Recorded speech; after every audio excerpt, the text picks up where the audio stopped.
So I've been rereading One Piece so I could do some reviews on it, but nobody watched my reviews on Romance-Dawn or the Orangetown arc, so instead of arc reviews, I'm going to be doing Saga reviews, starting, of course, with East Blue. The East Blue Saga is a bit scatterbrained and inconsistent in quality, existing primarily as an introduction for Monkey D. Luffy and his first few crew members. Romance-Dawn is the first arc and takes up only 7 chapters. Oda did a really good job making the first chapter memorable with a series of hooks to reel the audience in for a massive journey. It also introduces several key components like the pirates pursuing One Piece, the Marines hunting them, the devil fruits that grant various individual superpowers, as well as more specific introductions for Monkey D. Luffy, Roronoa Zoro, Red-Haired Shanks, and Kobe. It doesn't introduce everything though, just enough to hook you on the main character in his dreams. I will say that special mention should be given to Axan Morgan, who acts as Luffy's first considerable obstacle on his journey. He doesn't have much in the personality department, but he has a might makes right attitude which juxtaposes nicely with Luffy's carefree attitude and the more morally righteous characters like Kobe. Orangetown is the second arc and introduces a formula to One Piece that ended up being more to its detriment. The crew arrives on an island, meets an ally, teams up with them to take on a rival team that share a gimmick, but as far as that formula goes, Orangetown is actually decent.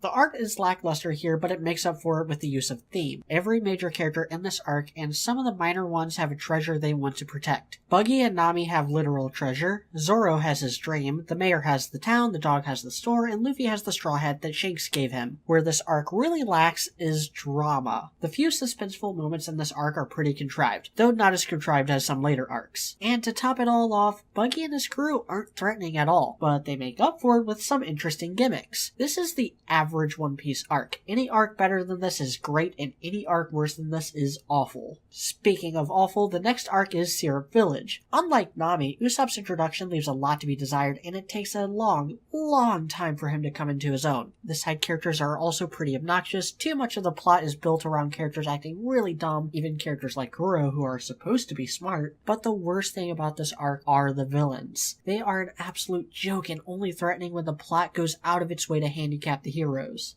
And even then, they're not that impressive. And unlike Buggy's crew, the Black Cat Pirates don't even have interesting gimmicks to fall back on. I think this is all a byproduct of Oda trying to create the next Dragon Ball. And for those who don't know, Dragon Ball is first and foremost something of a comedy where Akira Toriyama's comedic sensibilities will always win out over his desire to create a deeper, compelling narrative. I like Dragon Ball, and it's clear Oda likes Dragon Ball too. But he is not Akira Toriyama. Oda is Oda, and he's a lot better when he's leaning into his own strengths rather than trying to rip off the strengths of others. For that reason, even though this arc adheres to that formula I outlined, this is the least One Piece arc in One Piece. It's a drag, a disappointment, and aside from the introduction of important minutiae to the main storyline, it's a complete waste of an arc. The Baratier arc is where One Piece started to get good and live up to the hype that was introduced in those first few chapters. First and foremost, the setting is still completely unique. Every other One Piece arc has taken place on an island. Baratier is a boat, a floating restaurant to be more precise. Not only does this lead to some creative action set pieces that in many ways are yet to be topped, but it also creates a massive problem for Luffy who can't swim. And this is a more organic way to build on that primary weakness that devil fruits have that was introduced in the first chapter. And this creative setting makes up for the somewhat lackluster villain. I like Don Krieg, Gin, and Pearl, but I'm not going to pretend they're particularly deep villains. At their best, they show that strength in numbers or weapons are no match for the horrors of the Grand Line. Speaking of those horrors, now let's talk about Hawkeye Mihawk's involvement. I don't think it was all too strange even in the late 90s to give the audience a taste of the endgame, but this taste of the endgame is so satisfying that it successfully holds the story over up until the Paramount War when we get even more of that taste. And this does a lot more for Zoro's development than anything before or since, if I'm being perfectly honest, and I haven't even gotten to Sanji. He's alright in this arc. He has a very important role both in being a good fighter and a cook, and having a pipe dream that may very well be more ludicrous than Luffy's. In other words, I love his introduction and induction into the crew much more than Nami's or Usopp's or even Zoro's for that matter. All that and the role of certain side characters like Zeph and the setup for the next arc make this one of my favorites.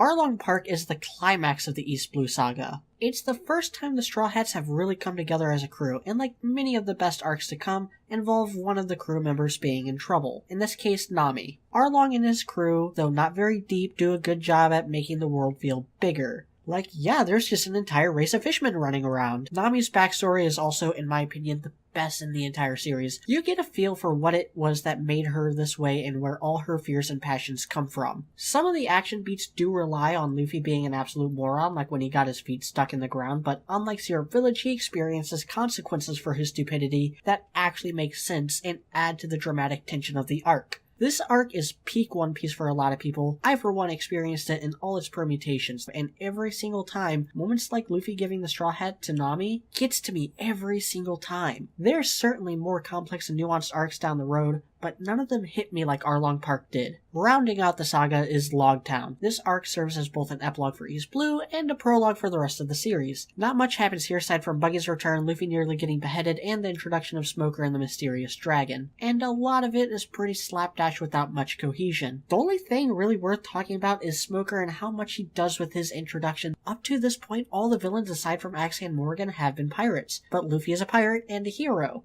And the few Marines we have seen have been negligent and downright criminal in their activity. He's a bona fide superhero. He's the kind of guy who'd give a little girl money after she spills her ice cream on him, and he's the first person to truly see the potential of the Straw Hat crew. His presence kinda keeps the Straw Hats honest, and it's a treat seeing him show up every now and then. In the end, East Blue is pretty decent. With the exception of Seer Village, I thoroughly enjoyed all the arcs. Some are better than others, of course, and you can see Oda going through some drastic growing pains in both his writing and his art. But this is just the beginning of the grandest journey in the manga. I'm Mediocrity4. Join me next time when I talk about the Alabasta Saga. Thanks for watching.